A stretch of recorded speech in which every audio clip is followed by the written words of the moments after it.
Okay, good morning. It's the Travis Neville Podcast, and I'm Travis Neville. I wrote this book. It's called The Jossman Method. You can find it all over the place.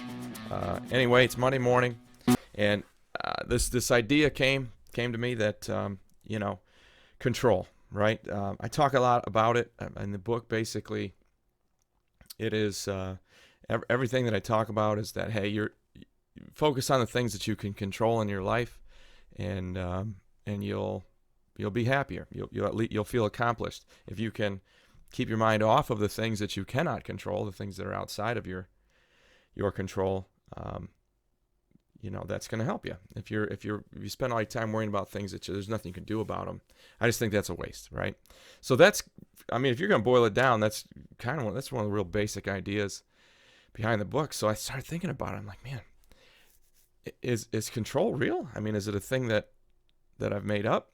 I mean, we as humans, from the beginning of time, we've sought to control things. I mean, it isn't just we've been trying to predict the weather since the very beginning of time. I mean, clocks, calendars, right angles, that we put into everything that we build to kind of control nature, right? Control the world around us and make things more organized and disciplined and make you feel like you can do something to master the world around you. And in a lot of ways, man, we've been awfully successful. We can do an awful lot as humans, and that's pretty amazing. But it's worth talking about. How much of this really is it real? I mean, like, I'm going to tell you that I haven't worked out yet today, but I'm going to go as soon as I'm done recording here. All right, that's under my control, right? I can go to the gym, I can work out, but I mean, let's look at the millions of things that could stop that from happening. I could walk outside and slip and twist my ankle, and there goes my workout, or at least I have to go do something else. I could get in a car accident on the way there, knock on wood. Hopefully that doesn't happen. The gym could have closed. Power could be out. There are a lot of things, I guess, when I really look at it, that could result in me not working out. And so that could end up being a thing that goes bad, and it's out of my control. So I suppose I need to kind of give that ground. I've got to acquiesce to that. All right, there are things that are out of your control, and that's true. My supposition, my response to that, of course, if somebody would have said that to me, I'd have said, well, but that's not going to happen every day. Most of the time, you can do this stuff. So all of that led me to do some real thinking about what's my attitude about this. Why do I think this way? Because a lot of people don't. So I started doing some research. Like, I interviewed my dad, and I'm still up in the air about whether or not I'm gonna release that, because he just didn't do a very good job, very honestly.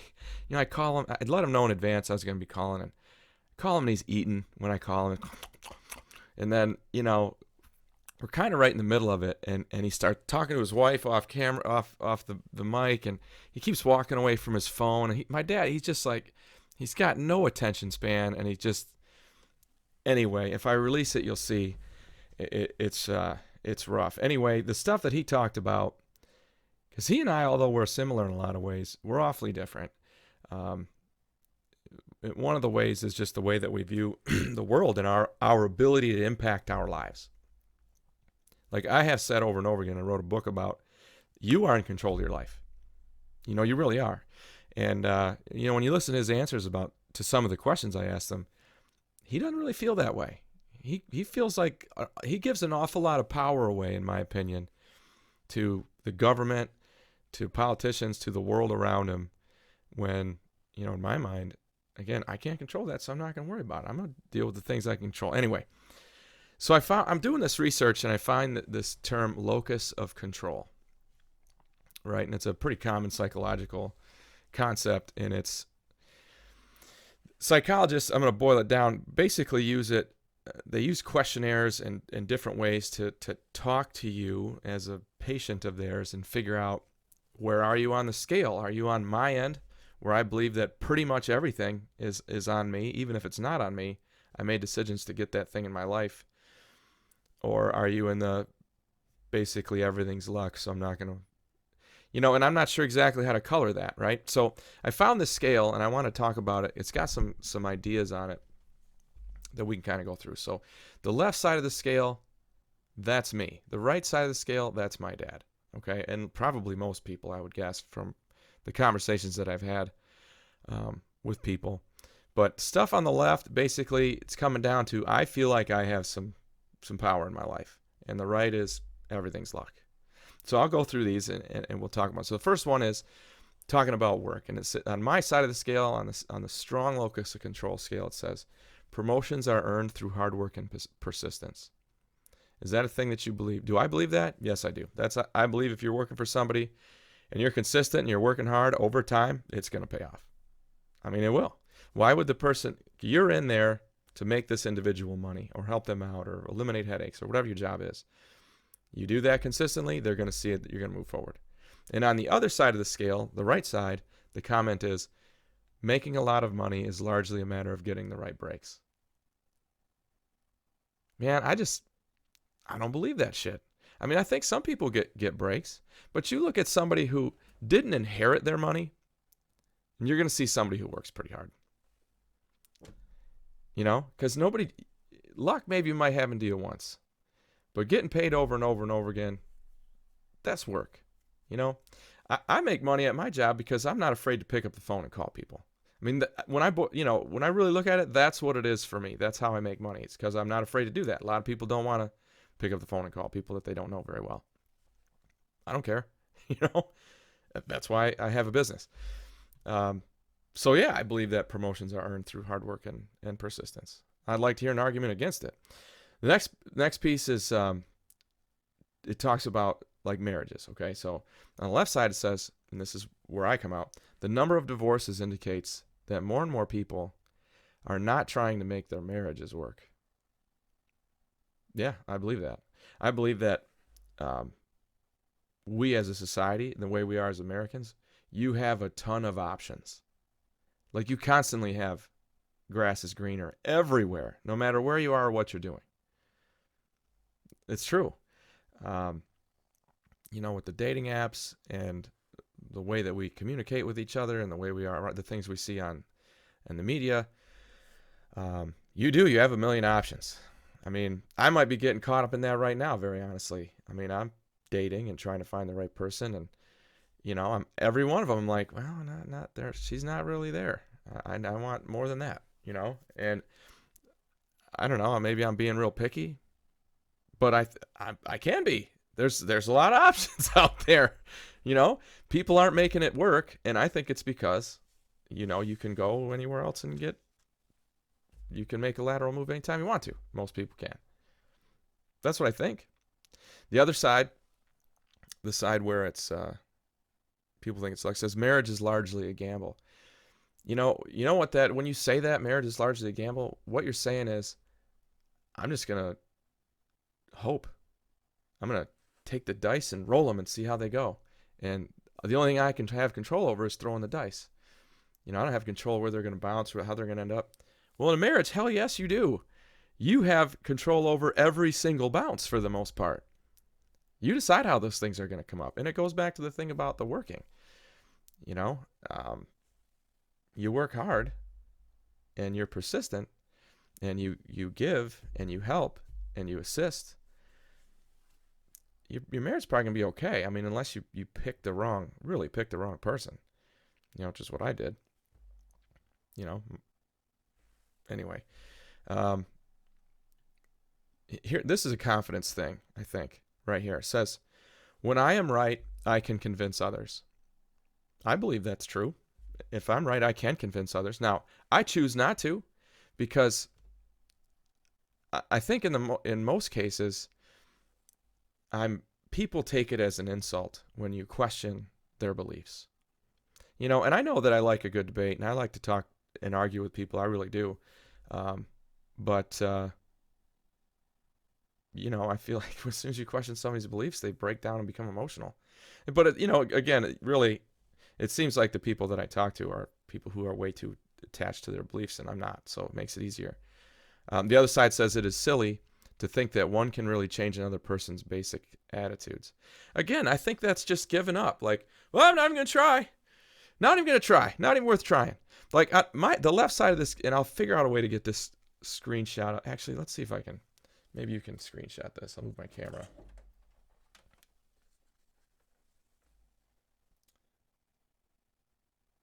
There, if you can screenshot that, then you can see what I'm talking about. A lot of good stuff there. All right. There we go. Yeah, I disagree with that. You can change somebody else's mind. I mean, if you make good points and you don't get emotional, I think you can change people's minds. You know, and I guess I should back up. What does control have to do with getting through a difficult thing in your life?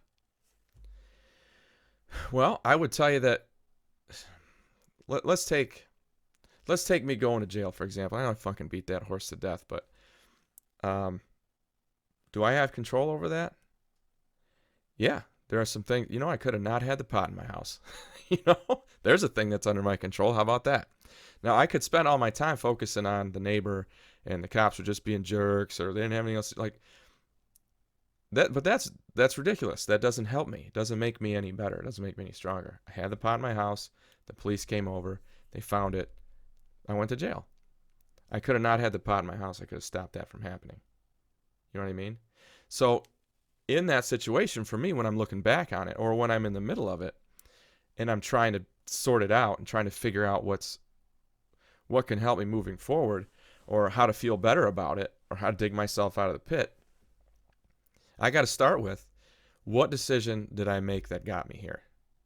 And, am I going to choose to not do that again? You know what I mean?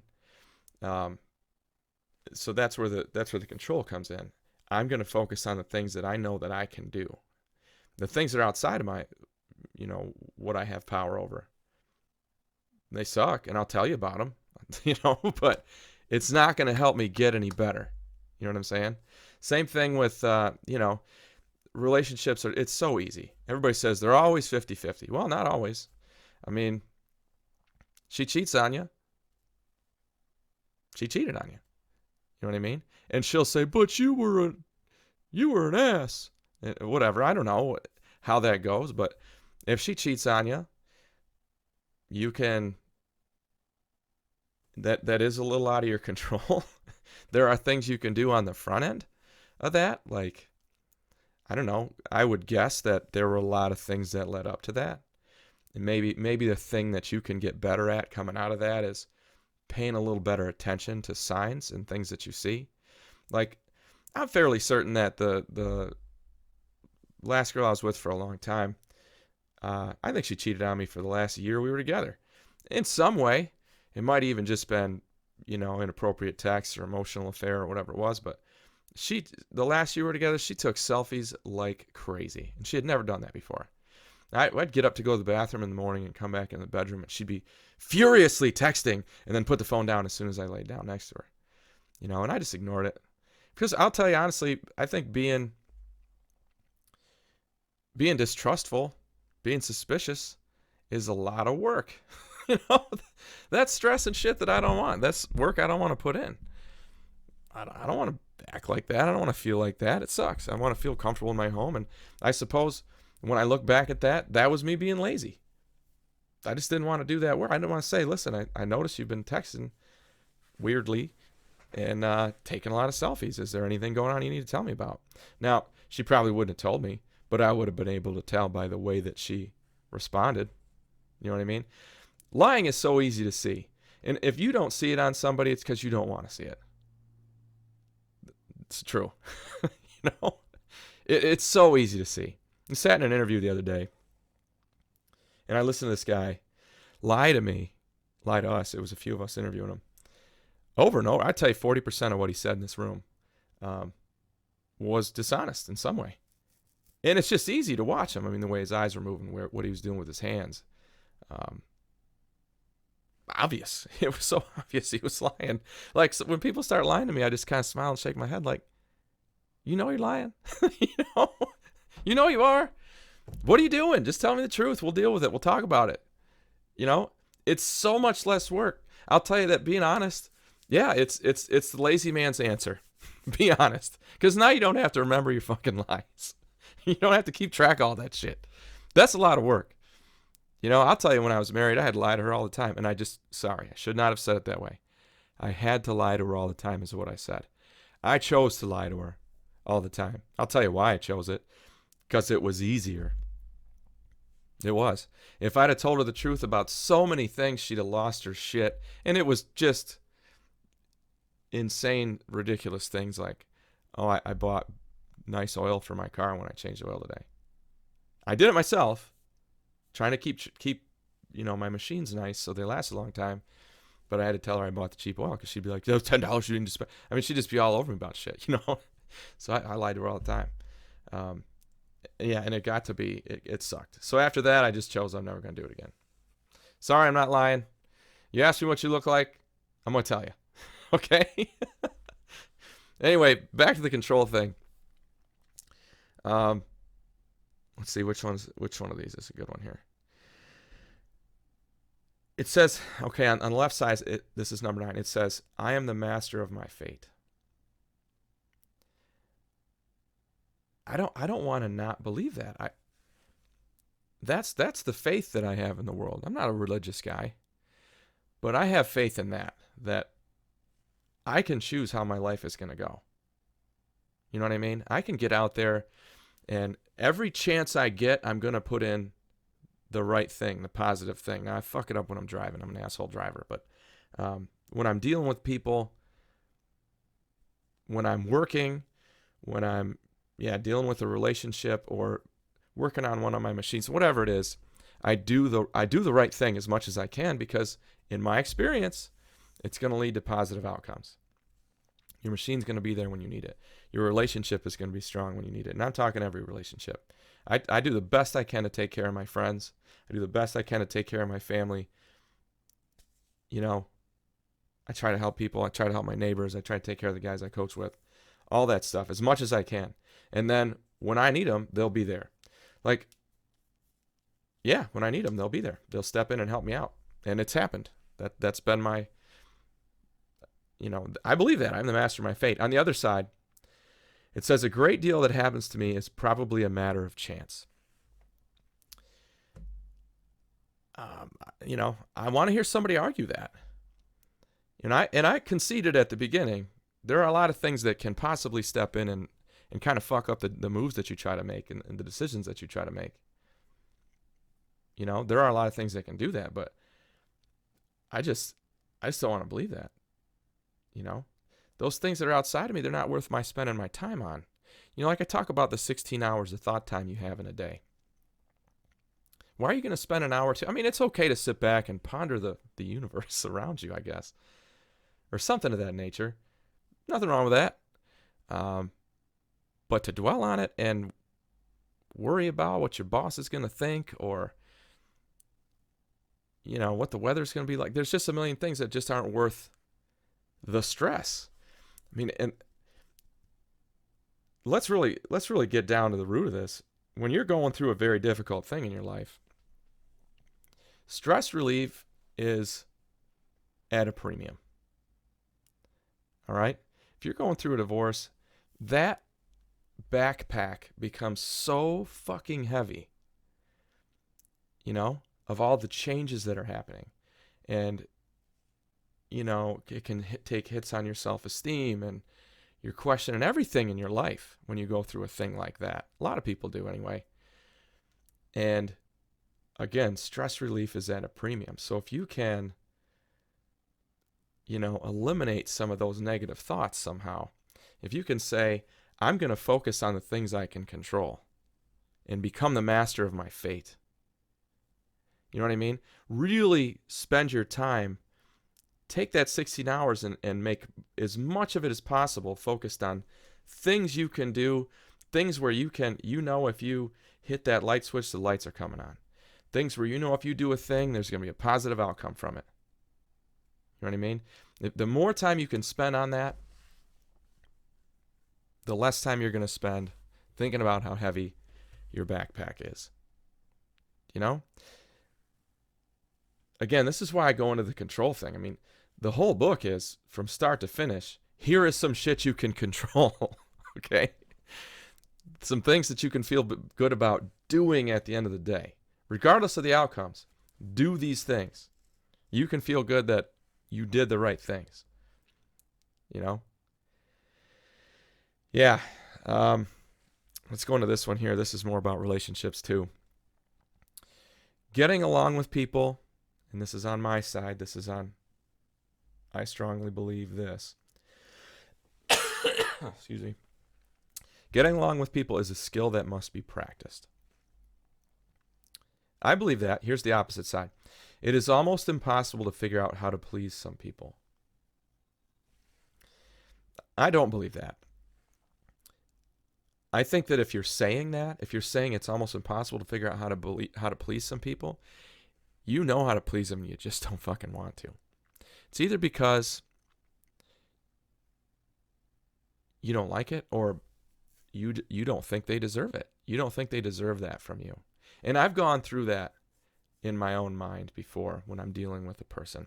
And I'll tell you, you can spot it on somebody else.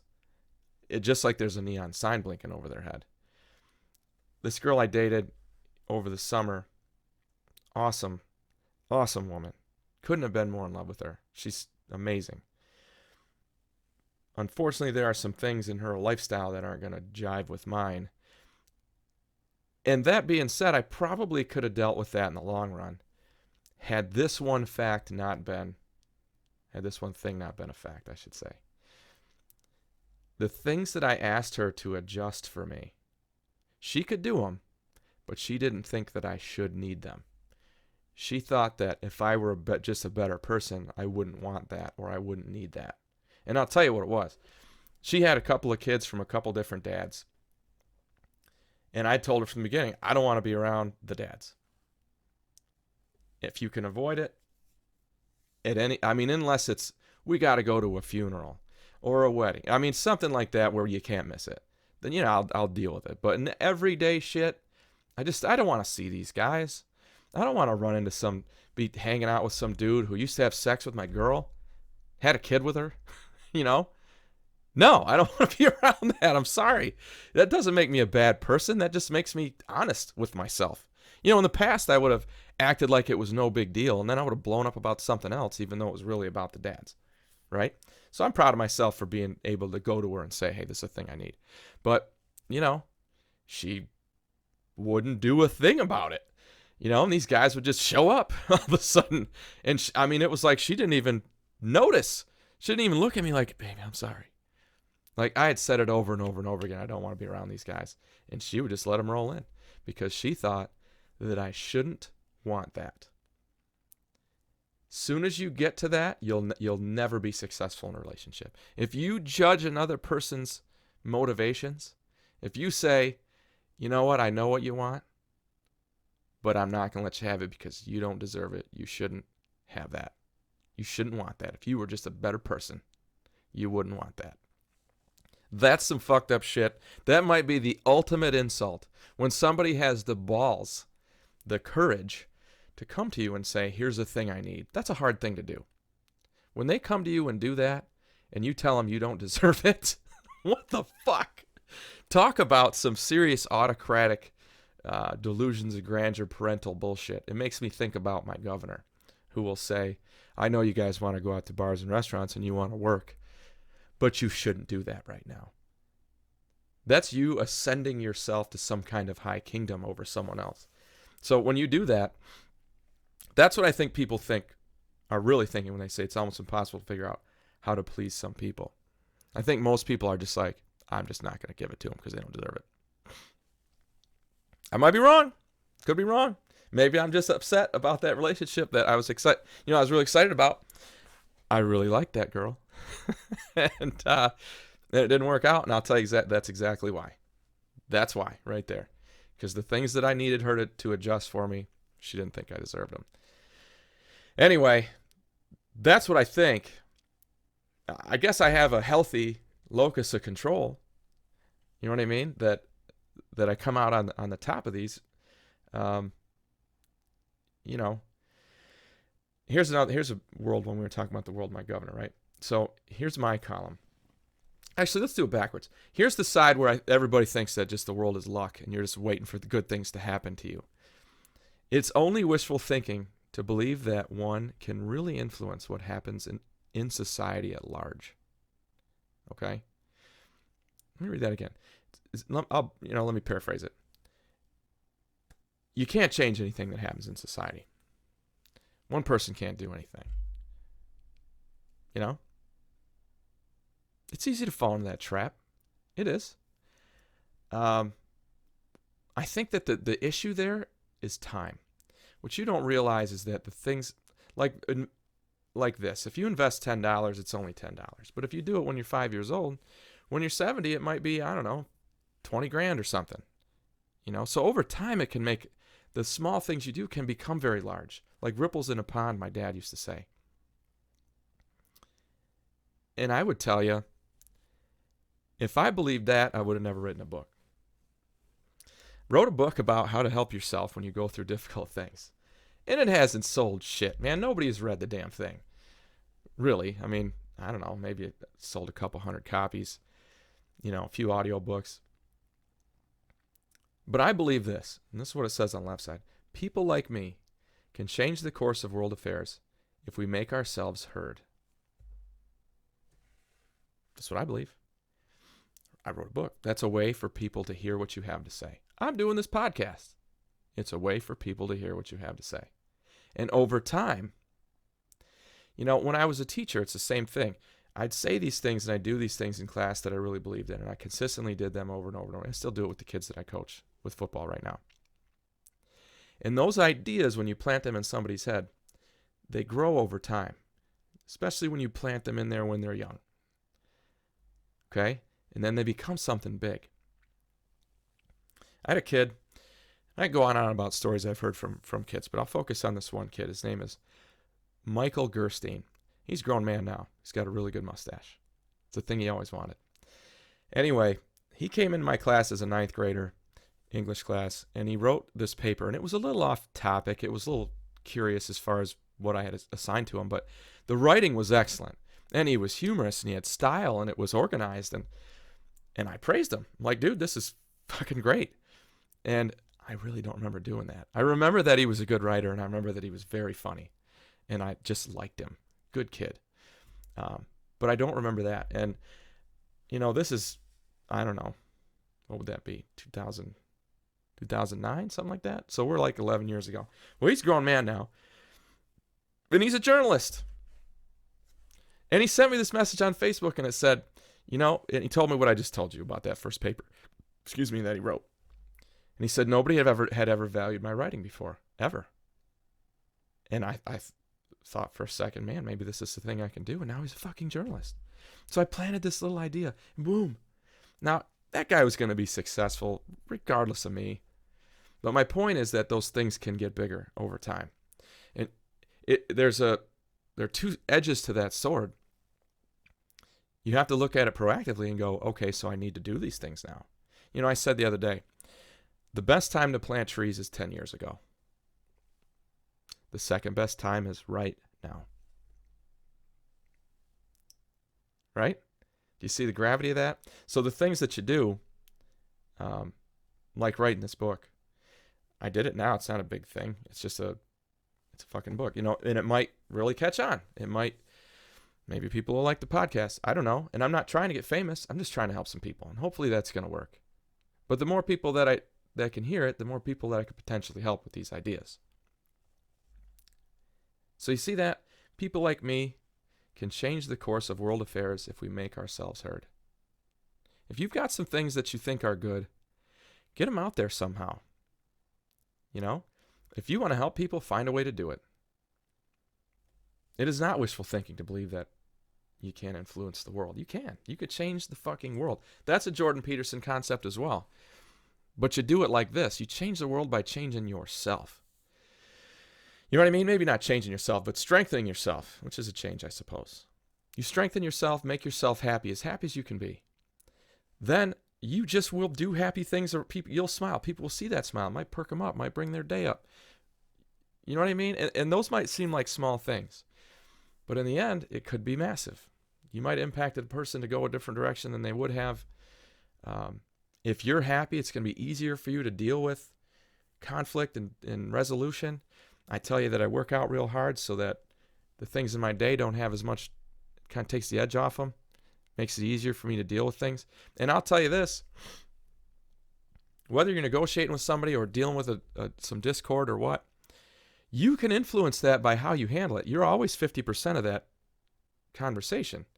If you're calm and you're smiling and you're positive and you're not reactionary, that will work. And if you don't believe me, let's think of the opposite side. If you're loud, if you're reactionary, if you're emotional, that will impact the other person too, right? So that's a thing you can control. If you're going through it, make your boat better, okay? Make yourself stronger. It'll work, and you will change the world around you. That's how it works. So there it is, control. We've sought to have it as people, and you go into, people who seek leadership. I've got a close friend who talks about this guy called Cincinnatus, and the city of Cincinnati is named after this guy. He was a war leader and very successful and won some great stuff. And the people asked him to be their king, and he said, "Fuck no, I'm going back to my farm. Rome doesn't need me anymore," was his line, I think. And they tried to make him the king, and he said, "Well, I did what I needed to do to get the country where it needed to be, but it doesn't need me anymore. So I don't want to be a leader. I'm not seeking that out. I'm not trying to get." Actually, leader is the wrong term. He didn't want power. And that's a thing that I've never sought out. I'm not interested in power at all. The few positions of authority I've ever had have been put upon me. Someone has come to me and said, I need you to do this. Okay, I'll help you out, whatever you need. But I've never sought them out. I don't have any desire to be a head varsity anything ever again. No thanks. And I run my business just because I know I have trouble getting along with people. I don't have any employees. I did for a while, and it caused some headaches, so I don't do that. But not that I'm this perfect person. But look at this Cincinnatus character as an example of what to be. I look at a lot of our politicians, and they want control just to have control. They seek power. As soon as you start liking it, as soon as you start wanting to have power, I think you're fucked and you should bow out. That's what I think. George Washington, the people came to him and said, "Be our king. You could overthrow the Continental Congress tomorrow. We'll help you. You'll be our king." And he said, "Do not speak to me of this again. Don't ever, ever, ever, ever." That's not what we're doing here. He didn't want to be a leader. It's part of what made him so good. So think about that. Control can be a great thing when you decide you can control it, I guess. Anyway, wanted to talk about control a little bit. It is one of the basic ideas. I don't talk about it specifically in the book, but it is certainly a basic idea behind it. My name is Travis Neville. This is the Travis Neville Podcast. My book is The Jossman Method. It's on Amazon. It's on Audible. It's in a bunch of bookstores in Michigan. You can get it anywhere you want to. Please comment at the bottom. Please thumbs down. Talk some shit. Tell me why I'm an idiot. Tell me why I'm wrong. I would love to talk about that. I'll make you famous among the 15 people who are going to see this. Thanks for your time. Have a great Monday, and we'll